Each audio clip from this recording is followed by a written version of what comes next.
A one-of-a-kind manuscript written by a slave has now been preserved in the Library of Congress. The Arabic language autobiography spent decades in private collections before the library acquired it in 2017. Now it has been digitized for the world to read. And Amna Nawaz reports on the manuscript's remarkable journey for our ongoing Arts and Culture series, Canvas. Born and raised in West Africa, Omar ibn Said was 37 years old when he was kidnapped and taken to America as a slave in the 1800s. Before I came to the Christian country, my religion was the religion of Muhammad. His autobiography in his native language of Arabic is believed to be the only one of its kind, the original words of a Muslim American slave. Then there came to our place a large army who killed many men and took me and brought me to the Great Sea. His literacy and culture completely goes against, abolishes, one might say, annihilates the narrative that slaves were not capable of culture. In fact, they were persons with distinct histories, abilities, culture, and background. Allah Al-Rais has studied and translated the words of Omar ibn Said. They sold me into the hands of the Christians, who bound me and sent me on board a great ship, and we sailed upon the Great Sea a month and a half, when we came to a place called Charleston. He was wealthy and he was highly educated, because in his autobiography he speaks about spending 25 years studying. Mary Jane Deeb is the chief of the African and Middle East Division at the Library of Congress, where Ibn Said's manuscript now lives. So there was a man who's caught at the age of 37, and shipped off to South Carolina, in a country he doesn't know, among people whose language he doesn't know. Ibn Said wrote he was sold to a, quote, small, weak, and wicked man called Johnson. After years of abuse, he fled, but was caught in North Carolina. He is then captured and brought to a jail cell, and he begins to write on the walls of his jail cell in Arabic.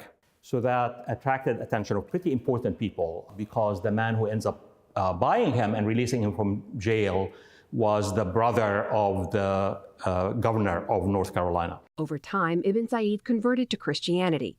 In his 60s, he wrote his own story, but only in Arabic.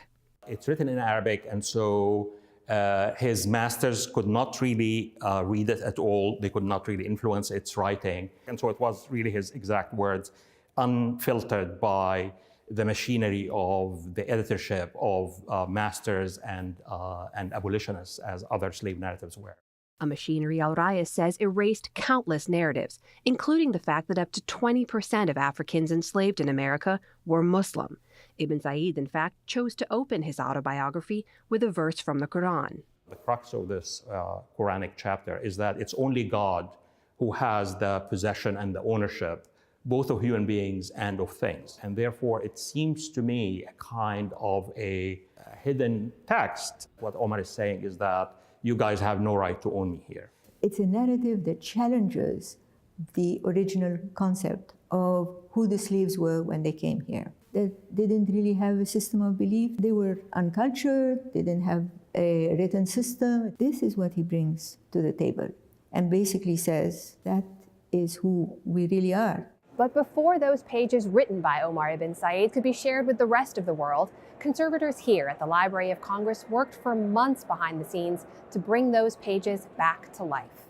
We're trying to present the item as close to what it looked like at the time as possible. Sylvia Albro led the effort to rescue the nearly 200-year-old manuscript.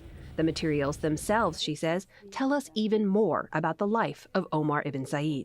It's actually surprising that the quality of paper for his manuscript is really pretty good. The fact that he had at his disposal good quality materials is an indication of the respect that he had as a figure, even as a slave.